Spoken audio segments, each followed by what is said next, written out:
ہوش چلے گئے. خوف تھا ان کو. قرآن ان کے دلوں پہ اثر کرتا تھا اس لیے کہ دل پاک تھے، صاف دل. سفید کپڑا ہو نا تو چھوٹا سا نشان بھی نظر آتا. اور دل گناہوں سے، موبائلوں سے، خلوت کے گناہوں سے دل کو گندا کر دیا. میں اس کتاب میں ایک واقعہ پڑھا کہ ایک آدمی تھا، بڑا نیک تھا. وہ ایک دن مسجد کی چھت پہ چڑھا، اس کی بدنظری ہو گئی. ایک آنکھوں سے کسی نیچے عورت کو دیکھا، فوراً شیطان نے نیچے اتارا اور آ کر اس عورت سے کہا کہ میں آپ سے شادی کرنا چاہتا ہوں. اس نے کہا میں تو نصرانی ہوں، عیسائی ہوں. تو میں بھی عیسائی ہو جاؤں. اس نے اپنے باپ سے کہا کہ یہ شادی کرنا چاہ رہا ہے. اس نے کہا یہ مسلمان ہے. تو انہوں نے کہا نہیں یہ تو عیسائی ہو گیا. کہا ٹھیک ہے 2-4 روز میں شادی کر دیں گے. اسی دن راستے میں جا رہا تھا، گر گیا، گردن کی ہڈی ٹوٹ گئی، مر گیا.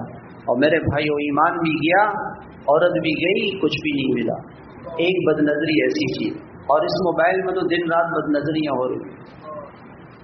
خلوت کے گناہ ہم سے، لوگوں کے سامنے ہم گناہ نہیں کر سکتے. سر پہ پگڑی ہے، ٹوپی ہے، داڑھی ہے، لوگ کہیں گے مولوی صاحب آپ کیا کر رہے ہو. ہم تنہائی کے گناہ کرتے ہیں.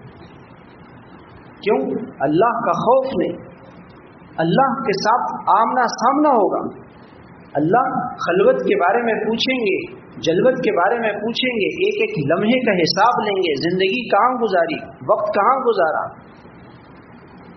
خوف، اللہ کا خوف اور ڈر یہ ایسی چیز ہے یہ انسان کو صحیح کر دے. خلوت کے گناہ کہتے ہیں جس کی خلوت ٹھیک نہیں ہوگی اس کی قبر کی خلوت بڑی پریشانی میں گزرے. یاد رکھ، جو چاہتا ہے کہ میرے قبر کی خلوت اچھی ہو جائے، دنیا میں اپنی خلوت کو پاک کرے گناہوں سے. نہیں ہوتا، گھر میں خلوت میں نہ جائیں، مسجدوں میں وقت دیں. چھٹیاں ہیں، مسجدوں میں وقت دیں. 8-8 گھنٹے، 12-12 گھنٹے مسجدوں میں پڑے رہیں. مسجدوں میں اعمال کریں، دعوت دیں، تعلیم کریں، ذکر کریں، عبادت کریں، لوگوں کو اللہ کی طرف بلائیں، گشتیں کریں، اللہ کے راستے میں سے روزے لگائیں، وقت لگائیں. خلوتوں میں نہیں جائیں. مستورات بھی اللہ کے راستے میں نکلیں. اللہ کا شکر ہے کہ جماعتیں نکل رہی ہیں.